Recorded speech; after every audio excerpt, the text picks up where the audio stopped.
বিসমিল্লাহির রহমানির রহিম। রেকর্ডিং শুরু করছি। তাহলে আজকে আলোচনা করব ফৌজদারি কার্যবিধি 1898 সালের ফৌজদারি কার্যবিধি 1898 সালের অধ্যায় হচ্ছে লগে 41। আমরা একেবারে ফৌজদারি কার্যবিধির দ্বার প্রান্তে। আজ শেষ ক্লাস ফৌজদারি কার্যবিধি অধ্যায় হলো 41 1898। তামিম আমাদের ক্লাস হাজির হয়েছে। তামিমের সাথে ক্লাস শেষে কথা বলবো। এই 41 নম্বর অধ্যায় ধারা হচ্ছে লেগে 509 এর ধারা কি? চিকিৎসক সাক্ষীর জবানবন্দি, চিকিৎসক সাক্ষী তলবের ক্ষমতা। আপনারা শিরোনাম মুখস্থ করে রাখবেন, আর ভিতরের কথাগুলো গল্পের আকারে বলবো, গল্পের মতো করে মনে রাখবেন। মূল কথা হেডলাইন লেখা লাগে, ওর ভিতরে সামান্য দুই একটা কথা তখন তুলে দিলেই হয়। তাহলে মনে রাখবেন কি? চিকিৎসক সাক্ষীর জবানবন্দি 509, চিকিৎসক সাক্ষীর জবানবন্দি বা চিকিৎসক সাক্ষীর তলবের ক্ষমতা। চিকিৎসক মানে ডাক্তার, ডাক্তার সাক্ষীর জবানবন্দি। চিকিৎসক মানে ডাক্তার, ডাক্তার সাক্ষীর জবানবন্দি, ডাক্তারকে সাক্ষী হিসাবে তলব করবে। তাহলে এখানে দুইটি পার্ট আছে। 591 পার্ট হলো দুটি, 1 আর 2। আমি বই ভাষায় না বলে স্বাভাবিক ভাষায় বলি। তাহলে ডাক্তারকে সাক্ষীর জবানবন্দি, ডাক্তার যখন জবানবন্দি দেয়, ডাক্তার কখন জবানবন্দি দেয়? আর জবানবন্দি নেওয়ার জন্য তাকে আদালত তলব করতে পারে, তাকে আদালত তলব করতে পারে। আসামির উপস্থিতিতে যখন বিচার কার্যক্রম চলে, তখন আসামির উপস্থিতিতে ম্যাজিস্ট্রেট কর্তৃক গৃহীত বা স্বাক্ষরিত। তাহলে ম্যাজিস্ট্রেট কর্তৃক গৃহীত বা স্বাক্ষরিত কি হয়েছে? বিচার কার্যক্রম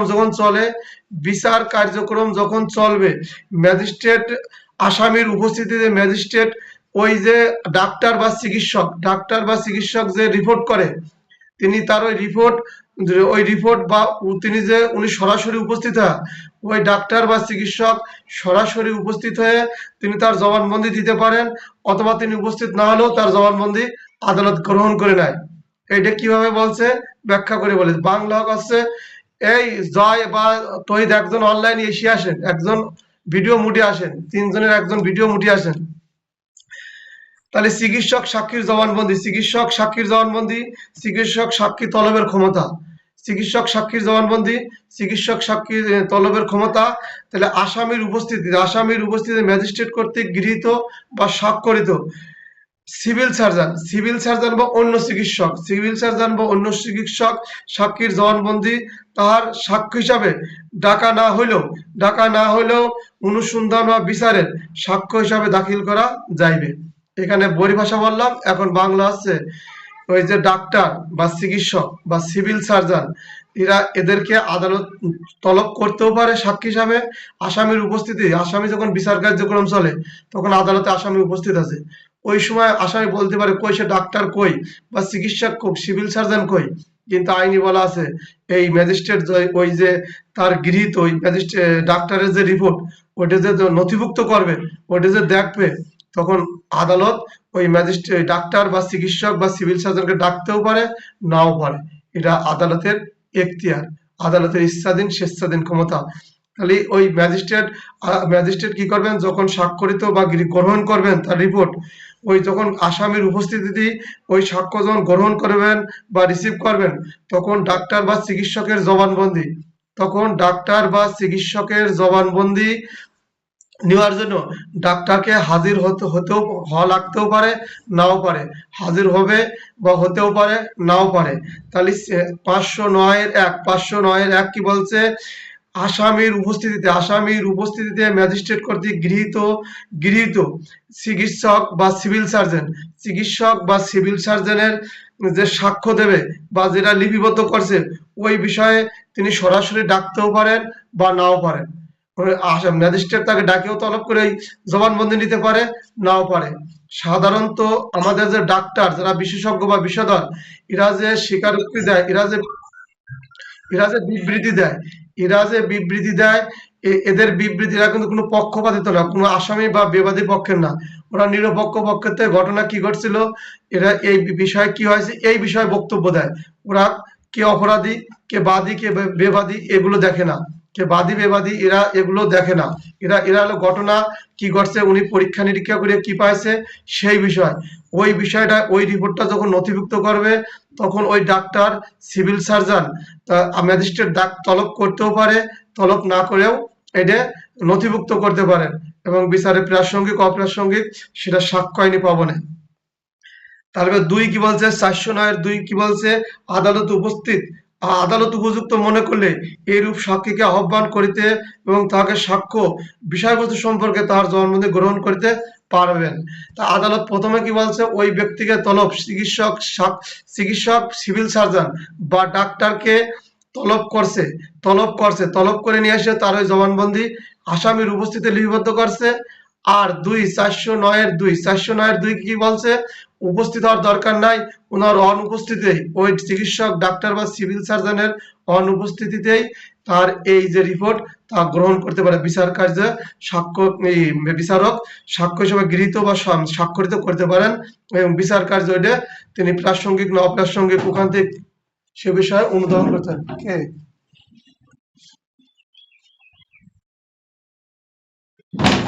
তারপরে 409 ক ময়না তদন্তের রিপোর্ট, 400 আপনারা শিরোনাম মুখস্থ করবেন। 409 ক ময়না তদন্তের রিপোর্ট, এই ময়না তদন্তের রিপোর্টটা কি, 409 ক ময়না তদন্ত পরে ক্লাস পরে শুনি, আমরা বলো ভুল আছে। 509 ক 509, থ্যাংক ইউ। 509 ক আছে ময়না তদন্তের রিপোর্ট, এই ময়না তদন্তের রিপোর্ট কারা দেয়, এই ময়না তদন্তের রিপোর্ট আছে দেবে কোনো অনুসন্ধান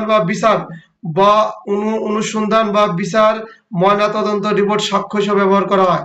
ময়না তদন্ত রিপোর্ট 509 ক অনুসন্ধান বা বিচার, আমরা এখানে পড়তেছি বিচার কার্যক্রম সংক্রান্ত অনুসন্ধান বা বিচারে ময়না তদন্ত রিপোর্ট সাক্ষ্য হিসাবে গ্রহণ করা হয়। সাক্ষ্য আইনের 32 ক 32 সাক্ষ্য আইনের 32 আছে 4টে কথা 8টা হলো কারণ, 4টে কথা 8টা কারণ। এই ময়না তদন্ত রিপোর্ট এখানে 4টে কারণের কথা বলবো, 4টে যে মূল কারণ আর 8টা সাক্ষ্য আইন, সেদিন সাক্ষ্য আইন পর্ব 32 4 এবং 8 ওইখানের হুবহু ব্যাখ্যা করব। এখানে আছে ময়না তদন্ত রিপোর্ট, এই ময়না তদন্ত রিপোর্ট আছে অনুসন্ধান বিচার কার্যক্রমে সাক্ষ্য হিসাবে যখন দরকার হয় তখন এই সাক্ষী সিভিল সার্জন বা ডাক্তার, যদি এই সিভিল সার্জন ডাক্তার যে ময়না তদন্ত রিপোর্ট করছে এই ব্যক্তির অনুপস্থিতিতে এটা আদালত গ্রহণ করতে পারে, এই ব্যক্তির অনুপস্থিতিতে গ্রহণ করতে পারে কি কারণে, এই চিকিৎসক বা সিভিল সার্জন নাম্বার 1 যদি সে মারা যায়, সে যদি মারা যায়, সাক্ষ্য আইনে 32 ক আমরা পড়ি মৃত্যুকালীন জবানবন্দি, এই সাক্ষ্য আইনে 32 ক 1 হচ্ছে শুধু মারাই যায়, আর বাকি 60টা যে কলাম আছে দেখবেন, এখন পড়বেন না, আমি পড়ানোর সময় বলবানে, ওই 7টা কারণে কিন্তু মারা যায় না। তাহলে আমরা এখন 509 ক ময়না তদন্ত রিপোর্ট, এই ডাক্তার বা সিভিল সার্জন যখন ময়না তদন্ত রিপোর্ট দেবে এইটা আদালত যখন গ্রহণ করবে, কিন্তু এই ডাক্তার বা চিকিৎসক এই দুনিয়া থেকে বিদায় নিয়েছে, তিনি মৃত্যুবরণ করছেন, ইনি সাক্ষ্য দানের অক্ষম হয়ে গেছেন, ইনি বয়স বেশি হয়ে গেছে, এই ডাক্তার বা চিকিৎসক সাক্ষ্য দানের অক্ষম হয়ে গেছে, ইনি বিদেশে অবস্থান করেন, যাকে হাজির করার সময় এবং ব্যয় সাপেক্ষ, ইনি বিদেশে অবস্থান করেন যাকে হাজির করার সময় এবং ব্যয় সাপেক্ষ, এবং ইনি নিখোঁজ আছেন, এই ব্যক্তি নিখোঁজ আছেন। তাহলে কারণ কয়টা বলছি, 4টে। ময়না তদন্ত রিপোর্ট এই ডাক্তার চিকিৎসক বা সিভিল সার্জনের অনুপস্থিতিতে আদালত গ্রহণ করবে।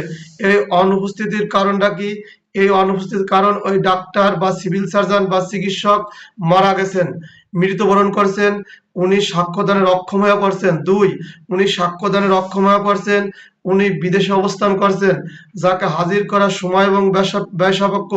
3, আমি নাম্বারিং করে বলছি, নাম্বারিং কিন্তু নাই, মানে বোঝার স্বার্থে। তাহলে 509 ক 3 পারবেন এভাবে, তিনি বিদেশে চলে গেছেন, ইনাকে হাজির করার সময় এবং ব্যয় সাপেক্ষ। 4, ইনি নিখোঁজ আছেন, ইনি হারায় গেছেন বা নিখোঁজ আছেন। তাহলে 4টে কারণে আদালত মামলার তদন্ত এবং অনুসন্ধান কার্যক্রমে উক্ত ব্যক্তিরা যদি মারা যায়, হারা যায়, নিখোঁজ হয়ে যায়, সাক্ষ্যদানে অক্ষম হয়ে যায়, বিদেশে অবস্থান করে, যাকে হাজির করার সময় এবং ব্যয় সাপেক্ষ, কিন্তু মামলার তদন্ত অনুসন্ধান ও বিচার কার্যক্রম যথারীতি চলবে, সেই ক্ষেত্রে তাদের অনুপস্থিতি আদালতে সাক্ষ্য হিসাবে গ্রহণ করে। তাহলে প্রথমে কি বললাম, 509। 509 হচ্ছে ডাক্তার চিকিৎসকের যে রিপোর্ট বা যে তারা যে জবানবন্দি দিবেন, আসামির উপস্থিতি থাকবে এবং আদালত 509 509 হলো গিয়ে এই আসামির উপস্থিতিতে বিচার এবং অনুসন্ধান কার্যক্রম করার সময় আদালতে উক্ত ব্যক্তি ওই চিকিৎসক, সিভিল সার্জন বা ডাক্তার উনরা উপস্থিত থাকবেন, তার উপস্থিতিতে জবানবন্দি গ্রহণ হবে। ওনার কোন জবানবন্দি, উনি যে রিপোর্ট করছিলেন সেটা। আর যদি আদালত মনে করে ঠিক আছে ডাক্তার বা সিভিল সার্জন ওনাদের আসার দরকার নাই, তাহলে আদালত তাদের যে রিপোর্ট, তাদের তৈরি করা যে রিপোর্ট, সেই রিপোর্ট আদালত বিচার কার্য অনুসন্ধান কার্যক্রমে গ্রহণ করতে পারে। 2, 509-2। তাহলে 509 ক, ময়না তদন্তের রিপোর্ট। এই ময়না তদন্তের রিপোর্ট হচ্ছে কিরকম, আমরা সবাই জানি আমাদের কেউ মারা গেলে ময়না তদন্ত করে। এই ময়না তদন্ত রিপোর্ট পরবর্তী বিচার বা অনুসন্ধান কার্যক্রম করার সময় 509 ক, বিচার বা অনুসন্ধান কার্যক্রম করার সময় উক্ত ডাক্তার, চিকিৎসক বা সিভিল সার্জন যারা এই রিপোর্ট তৈরি করছেন, উক্ত ব্যক্তি মৃত যদি হয়, উক্ত ব্যক্তি যদি মারা যায়, নাম্বার 1, উক্ত ব্যক্তি যদি মারা যায়, নাম্বার 2, উনি যদি সাক্ষ্য দানের অক্ষম হয়ে যায়, উনি যদি হারায় যায় বা নিখোঁজ হয়, 3টে ঘটনায় বাংলার জমিনে ঘটতে পারে। তিনি যদি হারায় যায় বা নিখোঁজ হয়ে যায়। নাম্বার 4, উনি যদি বিদেশে অবস্থান করেন, যাকে হাজির করা সময় এবং ব্যয় সাপেক্ষ। এই ক্ষেত্রে আদালত অনুসন্ধান এবং বিচার কার্যক্রম করার সময় তার অনুপস্থিতিতেই আদালত গ্রহণ করে নেবে এবং এটা আদালত নথিভুক্ত করে বিচার অনুসন্ধান কার্যক্রম পরিচালনা করে। আইনের কোনো ব্যত্যয় নাই। এইটা আছে সাক্ষ্য আইনের 32, এই 4টে কথা পড়াবো এবং এর সাথে 8টা ব্যাখ্যা করব। এই ব্যাখ্যাগুলো খুবই সুন্দর। যেদিন সাক্ষ্য আইন পড়াই 32 দ্বারা, সেদিন শুনবেন। একটা 32-এই আধা ঘন্টার উপরে ক্লাস যদি বোঝানোর সুযোগ আল্লাহ দেয় এবং আপনারা থাকেন, ইনশাল্লাহ বুঝাবো। এরপরে 510 ফৌজদারি কার্যবিধি আইন 1898 সালের 510 রাসায়নিক পরীক্ষক, রক্ত পরীক্ষক এর রিপোর্ট, রাসায়নিক পরীক্ষক, রক্ত পরীক্ষক, তারপর হস্তলিপি বিশেষজ্ঞ, আঙ্গুলের ছাপ বিশারদ, আগ্নেয়াস্ত্র অস্ত্র আইনি দেখবেন, অস্ত্র বিশারদের দরকার হয় না, কিন্তু 510 এখানে আগ্নেয়াস্ত্র বিষাদরগণ, মানে আমরা যে অস্ত্র ব্যবহার করি, দেখুন অস্ত্র আইনে এটা নিষেধ থাকলেও এই ফৌজদারি কার্যবিধি 510-এ কিন্তু আগ্নেয়াস্ত্র বিষাদর মানে বিশেষজ্ঞ, তাহলে কি সরকার কর্তৃক নিয়োজিত 510 সরকার কর্তৃক নিয়োজিত রাসায়নিক পরীক্ষক, রক্ত পরীক্ষক, সহকারী পরীক্ষক। তারপরে আসছে হস্তলিপি, মানে হস্তলিপি হাতের লেখা আঙ্গুলের ছাপ। সাক্ষ্য আইনের 45 বর্তমান আছে 13টা, সাক্ষ্য আইনের 45 সম্ভবত 13টাই তো মনে হয়, 13টা বিষয় আছে। তো এখানে কম থাক আর ওখানে যাই থাক, এখানে আছে 13টা বিষয় প্রাসঙ্গিক আর অপ্রাসঙ্গিক হয়।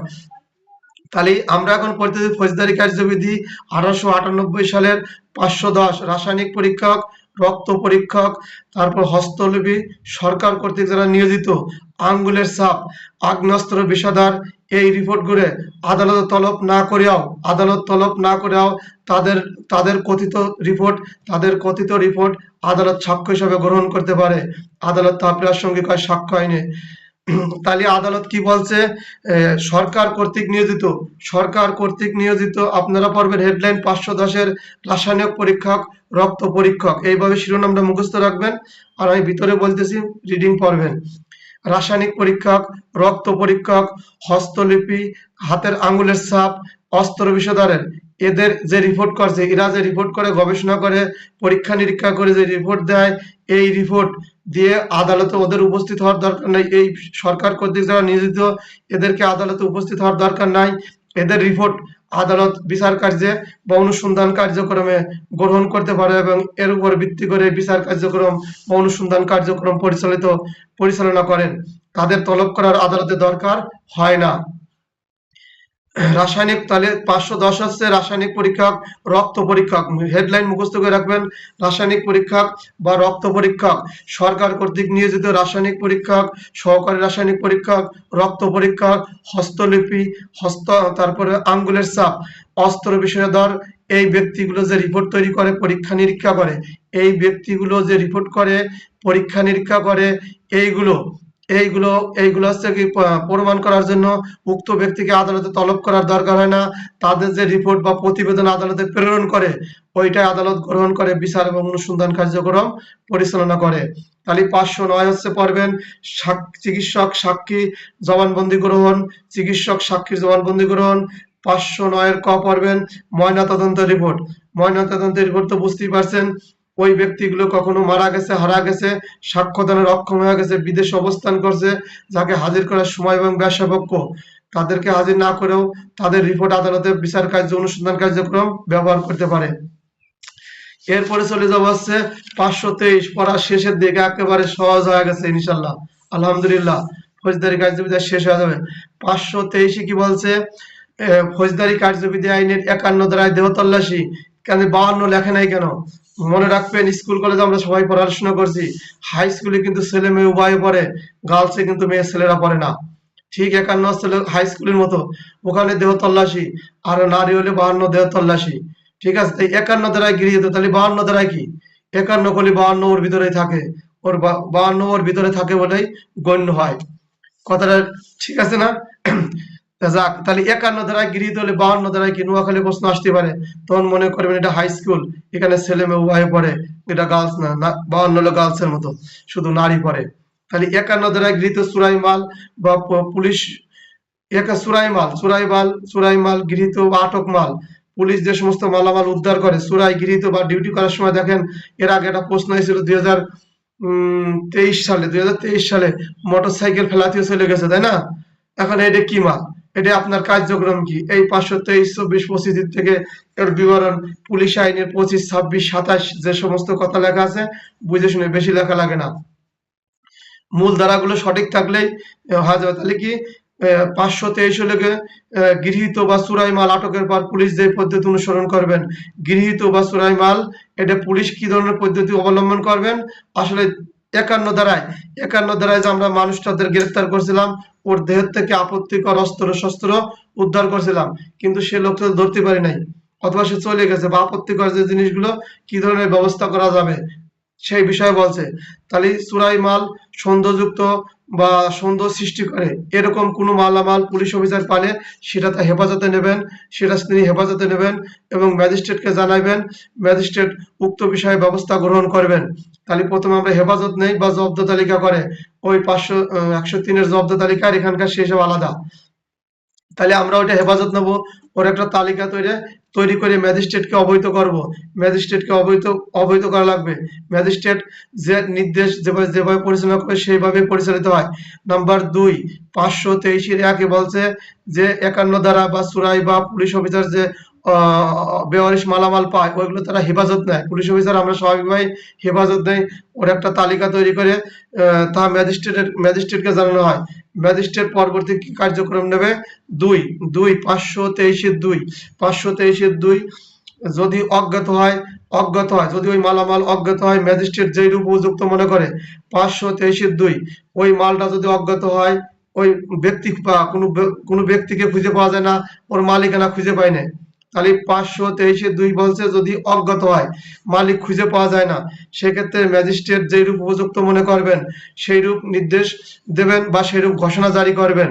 উনি কি করবেন, যখন মালিক খুঁজে না পাওয়া যায়, তত ব্যবস্থা করতে হবে, তখন উনি একটা কি করবেন, ঘোষণা প্রকাশ করবেন।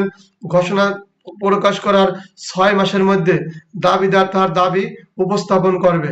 তাহলে প্রথমে পুলিশ কি করছে, 523-1 পুলিশ ওই মালামাল পাইছে, চুরাই মাল বা গৃহীত কোনো মালামাল বা 51 দ্বারা উদ্ধারকৃত মালামাল যখন পুলিশ পায়, তখন একটা তালিকা করে তখন কার কাছে নিয়ে যায়? ম্যাজিস্ট্রেটের কাছে দেয় যে আমরা এই মাল পাইছি। মাল পাওয়ার পরে কি করে, 523-2 ম্যাজিস্ট্রেট তখন এই মালটা পাওয়ার পরে উনি একটা প্রজ্ঞাপন করে, যেন অজ্ঞাত ব্যক্তি, মালিক খুঁজে পাওয়া যায় না, সুন্দর করে ঘন ঘন বলা আছে। 523-2 বলছে এই যে পুলিশ যখন ওই ম্যাজিস্ট্রেটের কাছে মালটা নিয়ে গেলাম, ওই মালামাল নিয়ে গেলাম, মালামাল নেওয়ার পরে ওই ম্যাজিস্ট্রেট কাছে বলতেছে সে লোক কই, লোক তো নাই, এটা অজ্ঞাত বা ওই ব্যক্তি উপস্থিত নাই। তাহলে কি করবে ওই ম্যাজিস্ট্রেট একটা প্রজ্ঞাপন জারি করবে, ঘোষণা, একটা ঘোষণা জারি করবে, 6 মাস, এর মেয়াদকাল থাকবে 6 মাস। এই 6 মাসের মধ্যে ওই দাবিদার, যে দাবিদার এই সম্পত্তি সে যদি দাবি উপস্থাপন করে, যুক্তিতর্কে সঠিক পাওয়া যায়, তাহলে তার ওই মালামাল ম্যাজিস্ট্রেট ফেরত দেবে। আর যদি 6 মাসের মধ্যে উক্ত ব্যক্তি না আসে, তাহলে উক্ত সম্পত্তি সরকারি কোষাগারে জমা হয়ে যাবে। উক্ত ব্যক্তি যদি না আসে, সরকারি কোষাগার বা রাষ্ট্রীয় কোষাগারে জমা হবে। 424 কি 524 কি বলছে আবার, 6 মাসের মধ্যে দাবিদার হাজির না হইলে যে পদ্ধতি অনুসরণ করবেন।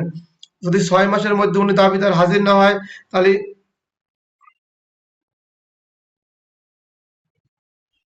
এখানে আরেকটা কথা আছে, 6 মাসের মধ্যে দাবিদার যদি হাজির না হয়, তাহলে magistrate, chief metropolitan magistrate, chief judicial magistrate, প্রথম শ্রেণী ম্যাজিস্ট্রেটের আদেশে উহা বিক্রি হবে, উহা আদেশ, তাহার আদেশে ওগুলো বিক্রি হবে। এই মাল যদি ক্ষয়শীল, পচনশীল বা ধ্বংসশীল জিনিস হয়, ক্ষয়শীল, পচনশীল বা ক্ষতিকারক কোনো জিনিস হয়, যার নিঃশেষ হয়ে যায়, অনেক জিনিস আছে যে থাকলে, যেমন আমাদের পেট্রোল, অকটেন, কেরোসিন, ওগুলো কিন্তু এমনি রেখে দিলে আস্তে আস্তে হাওয়ায় ভাসে চলে যায়। এই জিনিসগুলো হলে ক্ষয়শীল, পচনশীল বা বাষ্পীভূত হয়ে উড়ে যায়, যা বিক্রি করে যে মালিকের জন্য লাভজনক হয়, সেই ক্ষেত্রে ওই সম্পত্তি বিক্রি করে দেবে, এবং ওই বিক্রিত অর্থ 6 মাসের মধ্যে যদি উনি দাবিদার দাবি উপস্থাপন করে, তাহলে ওই অর্থ তাকে ফেরত দেবে। এবং ওই মালিক যদি বলে আমার সম্পত্তি আপনি বিক্রি করছেন কেন, আমি তো বিক্রি করতে বলি নাই, তখন এই আদালত বলবে কি, যে ওটা ক্ষয়শীল, পচনশীল বা ওটা বাষ্পীভূত আর নিঃশেষ হওয়া বা নিঃশেষ বলতে ওটা ফুরায় যাওয়ার সম্ভাবনা ছিল, সেই ক্ষেত্রে আপনার বিক্রি করছি, আপনার লাভজনক, এবং এর অর্থের পরিমাণ 10 টাকার যদি কম হয়, 1898 সালে 10 টাকা মানে অনেক টাকা, 10 টাকার কম যদি হয়, সেই ক্ষেত্রে এটা কি করছে, যে ক্ষয়শীল, পচনশীল, তো সেই ক্ষেত্রে এটা বিক্রি করছে, বিক্রি করে দিয়ে এই বিকৃত অর্থ, এবং ওই দাবিদার যে 6 মাসের মধ্যে দাবি উপস্থাপন করে, তাহলে অর্থ বা তার যে দাবি, যে সম্পত্তি আমরা যে সন্দিগ্ধ বা চুরাই মাল বা 51 ধারা উদ্ধারকৃত, 52 ধারা উদ্ধারকৃত যে মালামাল গুলো পাইছিলাম, সেই মালিককে ফেরত দেবো। তাহলে 51 ধারা হচ্ছে লেগে, ওই যে ডিউটি করতেছি, একজন বাইসাইকেল থেকে দৌড়ে পলালো, এখন কি করবো, এখন বাইসাইকেল তো চালাতে পারি, নিয়ে তো বাসায় আসা যাবে না। এই তখন 523, 524, 525 বাইসাইকেলের সাথে কলা থাকতে পারে, বাইসাইকেলের সাথে আনারস থাকতে পারে, বাইসাইকেলের সাথে পেট্রোলিয়াম জাতীয় দ্রব্য থাকতে পারে, যা যা নিঃশেষ হয়ে যেতে পারে, ক্ষয়শীল, পচনশীল বা জীবন্ত বস্তু হতে পারে, যা বিক্রি করলে ওই মালিকের জন্য লাভজনক। আর যে ফেলাতীয় দোষ চলে গেছে বা যার কাছ থেকে উদ্ধার করছে, সে জিনিসটা আসলে উক্ত মালিকের না, অজ্ঞাত ব্যক্তি। অজ্ঞাত হলে প্রথমে আমরা কাজ হচ্ছে 523, প্রথম কাজ পুলিশের, আমরা ওই মালামাল আটক করবো বা হেফাজতে নেব, নেওয়ার পরে ম্যাজিস্ট্রেটের তালিকা করে ম্যাজিস্ট্রেটের কাছে দেবো। 523-2 ম্যাজিস্ট্রেট পাওয়ার পরে একটা ঘোষণাপত্র তৈরি করবেন, 6 মাসের মধ্যে দাবিদার যেন তার দাবি উপস্থাপন করতে পারে। তিনি 524 হচ্ছে লেগে ক্ষয়শীল, পচনশীল বা ভুল করে 6 মাসে, 525 হচ্ছে দাবিদার যখন তার দাবি উপস্থাপন করবে, 6 মাসের মধ্যে দাবি উপস্থাপন করলে তার সম্পত্তি তাকে ফেরত দেবে। একটু ভুলই হয়েছে, একটু মিসিং হয়েছে। 6 মাসের মধ্যে দাবিদার হাজির হইলে, তিনি তার দাবি উপস্থাপন করলে তার ওই সম্পত্তির দ্রব্য ফেরত দেবে। আর 525 ক্ষয়শীল দ্রব্য বিক্রয়ের ক্ষেত্রে, 525 আগে ভাজা ফেলাইছিলাম, 525 হচ্ছে লেগে ক্ষয়শীল দ্রব্য বিক্রয়ের ক্ষমতা, যখন কোনো ক্ষয়শীল, পচনশীল দ্রব্য 10 টাকার কম, 10 টাকার 523 এবং 24 ধারার বিধান যথাযথ পালন করার পরেও ক্ষয়শীল, পচনশীল বা বিক্রিত দ্রব্য, ওইটা বিক্রি করতে পারবে আদালত, ওইটা বিক্রি করে দিতে পারবে আদালত। বিকৃত অর্থ ম্যাজিস্ট্রেট উক্ত ব্যক্তিকে ফেরত দেবে, যদি তিনি দাবিদার 6 মাসের মধ্যে দাবি উপস্থাপন করতে পারেন। তাহলে 523 হচ্ছে লেগে 51 ধারায় গৃহীত বা চুরাই মাল আটক করার পর পুলিশ অফিসার যে পদ্ধতি অনুসরণ করে, পুলিশ অফিসার কি পদ্ধতি অনুসরণ করে, ওইটা হেফাজতে নেয়, ম্যাজিস্ট্রেটের নিকট নিয়ে যায়। ম্যাজিস্ট্রেট কি করেন, একটা ঘোষণাপত্র তৈরি করেন, 6 মাসের মধ্যে যেন দাবিদার দাবি উপস্থাপন করে। তারপরে 524 6 মাসের মধ্যে যদি দাবিদার দাবি উপস্থাপন করে, তাহলে তার সম্পত্তি তাকে ফেরত দেওয়া হয়। আর 525 বলছে ক্ষয়শীল, পচনশীল বা দ্রব্য, জীবন্ত প্রাণী বা নিঃশেষ হয়ে যায় বা ফুরায় যাওয়ার জিনিস, এই সমস্ত দ্রব্য যদি হেফাজত হয়, যা বিক্রি করলে মালিকের জন্য লাভজনক হয়, তাহলে উক্ত সম্পত্তি ম্যাজিস্ট্রেট বিক্রি করতে পারেন। এবং দাবিদার যদি 524 দ্বারা 6 মাসের মধ্যে দাবি উপস্থাপন করেন, তাহলে তার অর্থ ফেরত দেওয়া হবে, আর যদি তিনি এই অর্থ 6 মাসের মধ্যে না আসেন, তাহলে তার সরকারি কোষাগারে জমা হবে। এই অর্থের তার এই দ্রব্যের দাম 10 টাকার কম হতে হবে, তার এই দ্রব্যের দাম 10 টাকার কম হতে হবে। যাক, এটা এতটুকুই। এটা 500 পুলিশ আইনি যখন পর্ব আবার 25, 26, 27 পুলিশ আইনি 25, 26, 27 আছে, আরো আলোচনা করব। এরপরে 550 পড়া শেষ প্রান্তে 550 550 ফৌজদারি কার্যবিধির 585 বলছে কি, খেয়াল করেন। চুরাই বলে সন্দেহজনক মালামাল আটক করিবার বিষয়ে পুলিশের ক্ষমতা। চুরাই বলিয়া সন্দেহজনক মালামাল আটক করিবার বিষয়ে পুলিশের ক্ষমতা। কোন পুলিশ অফিসার চুরাই বলিয়া বা সন্দেহজনক কোন অপরাধের সংগঠনের সন্দেহযুক্ত পরিস্থিতি প্রাপ্ত কোন সম্পত্তি আটক করিতে পারেন। যদি পুলিশ অফিসার কোনো কিছু কারো সম্পত্তি সন্দেহ হয়, তাহলে অবশ্যই সেগুলো আটক করতে পারে। 550 চুরাই বলিয়া সন্দেহ হয়, সে সম্পত্তি আটক করতে পারেন পুলিশ অফিসার। চুরাই বলে কথিত বা সন্দেহযুক্ত বা অপরাধ সংগঠনের সন্দেহযুক্ত পরিস্থিতি প্রাপ্ত সম্পদ আটক করতে পারেন। এইরূপ পুলিশ অফিসার যা আটক করলে, এইরূপ পুলিশ অফিসার যে থানার ভারপ্রাপ্ত কর্মকর্তার নিচে হয়, আমরা কনস্টেবল, নায়েক, এএসআই, এসআই, এই সম্পত্তি চুরাই মাল বা যুক্তিসঙ্গত সন্দেহযুক্ত মালামাল যখন আটক করব, আটক করার পর আমাদের কাজ হলো কি, এই 550 যদি ভারপ্রাপ্ত কর্মকর্তার নিচে আমরা হই, র্যাঙ্কের নিচে হই, তাহলে এইরূপ চুরাই সম্পত্তি পুলিশ অফিসার থানার ভারপ্রাপ্ত কর্মকর্তার নিকট হস্তান্তর করতে হবে। থানার ভারপ্রাপ্ত অফিসার নিকট নিয়ে যেতে পারে। থানার ভারপ্রাপ্ত কর্মকর্তা পালে তিনি আটক করবেন। আটক করার পরে কার্যক্রম 523, 24, 25 দ্বারা যেরকম বিধান, সেই বিধানই পরিচালিত হবে, তাই তো। তারপরে 551 ঊর্ধ্বতন পুলিশ অফিসারের ক্ষমতা।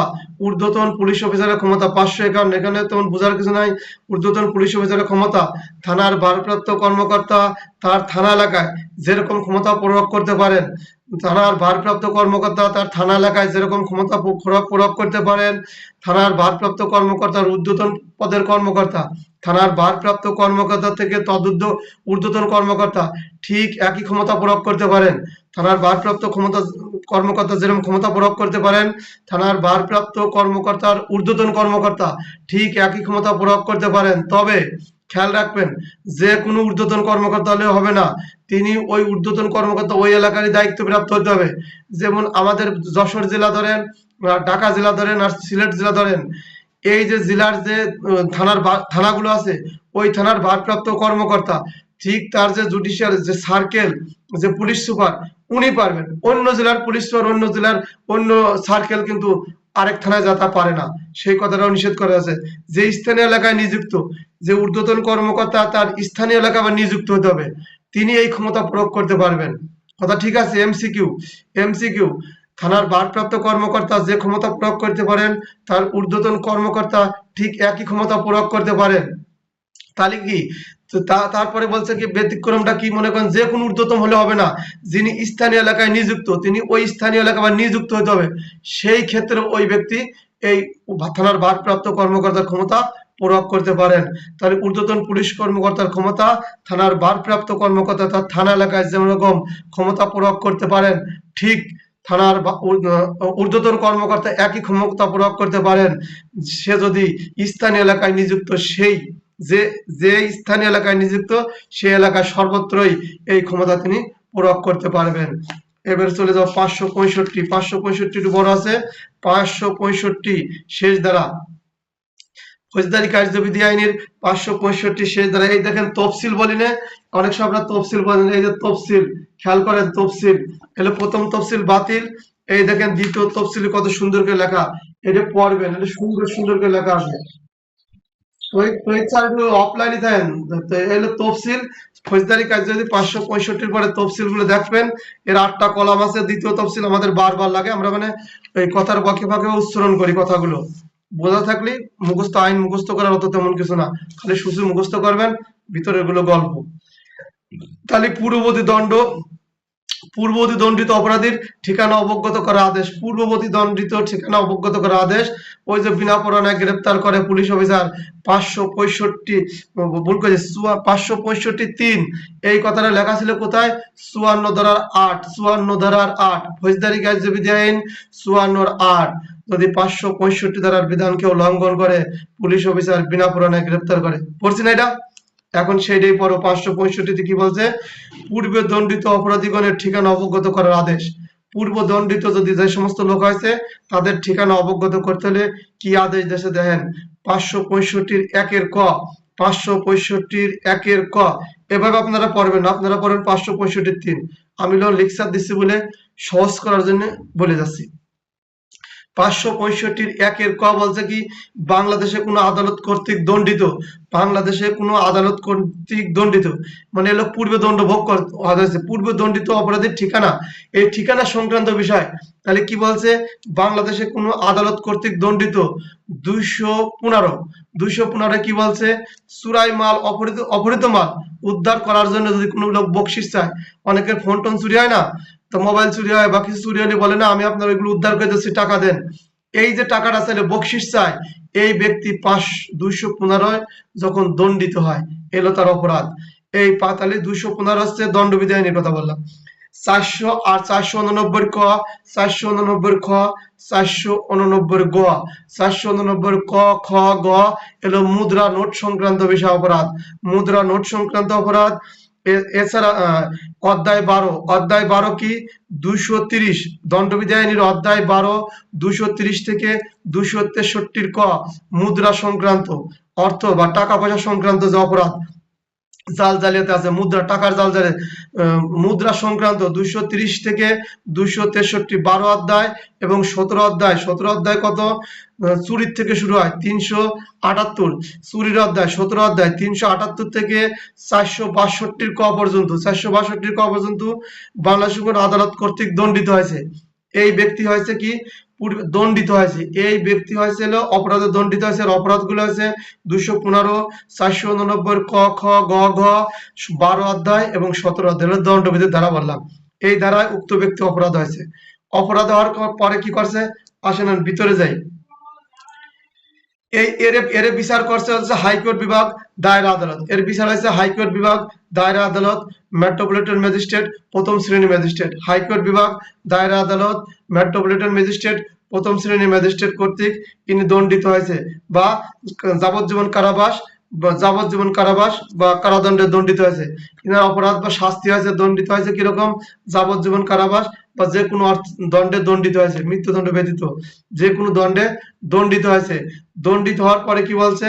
এই আদালত খেয়াল করছে, এই ব্যক্তি যদি দণ্ডিত হওয়ার পরেও এই অপরাধ অবিরাম করতে পারে, এই অপরাধটা অব্যাহত রাখতে পারে, তার কার্যক্রম চলমান। ওই দেখেন 75 দ্বারা দেখবেন দণ্ডবিধি যখন পড়াবো, বর্ধিত দণ্ড বলে 12 এবং 17 দ্বারা অপরাধ, ঠিক এইখানে এই অপরাধের কথাই বলছে। তাহলে 12 আর 17 দ্বারা অপরাধ করলে ওর বর্ধিত অধিক দণ্ড দেয়। এই ব্যক্তি কি করছে কি? পূর্বে দণ্ড করার পরে এই 12 এবং 17 অধ্যায় অপরাধ করছে, করার পরে আদালত খেয়ালছে এ লোক আবারও অপরাধ করতে, হয়তো বর্ধিত দণ্ড দিয়েছে, যাবজ্জীবন হতে পারে, 10-15 বছর হতে পারে, হওয়ার পরে এই লোক আবারও অপরাধ করতে পারে। তখন আদালত করছে ঠিক আছে, আপনার দণ্ড শেষ হওয়ার পরেও আপনার কাছে কিছু শর্ত দিলাম। শর্তগুলো কিরকম? আপনি বাসস্থান পরিবর্তন করবেন, সরকারকে অবগত করবেন।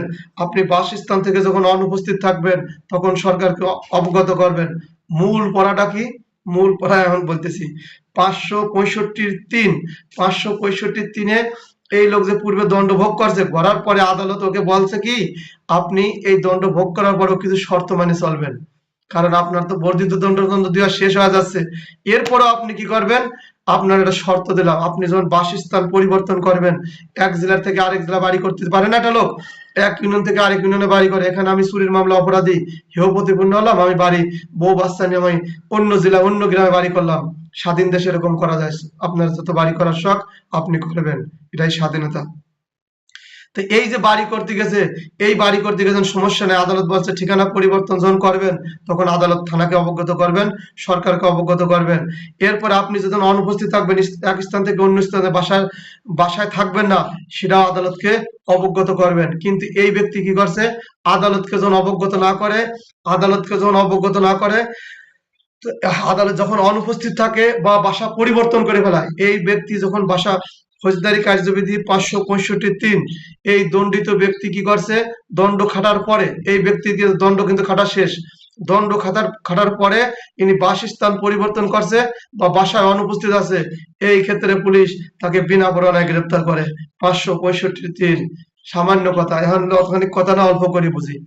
565 বলছে একটা লোকজন দণ্ডিত হয়েছে, হওয়ার পরে ওকে কিছু বলছে যে আপনি যদি পরে বাসা পরিবর্তন, দণ্ড শেষ, সমস্যা নাই, এরপরে ওর কাছে বলছে যদি আপনি বাসা পরিবর্তন করেন বা বাসায় অনুপস্থিত থাকেন, তাহলে আপনি অবগত করবেন থানা বা সরকার, থানাকে অবগত করবেন, সরকারকে অবগত করে শর্ত দিছিল। কিন্তু এই শর্ত উনি ভায়োলেট করছে, ভায়োলেট করলে পুলিশ জানতে পারছে। এর তো থাকার কথা ছিল ওই ঢাকা গুলশান থানায়, সে কেন মেহেরপুর জেলায় চলে আসলো?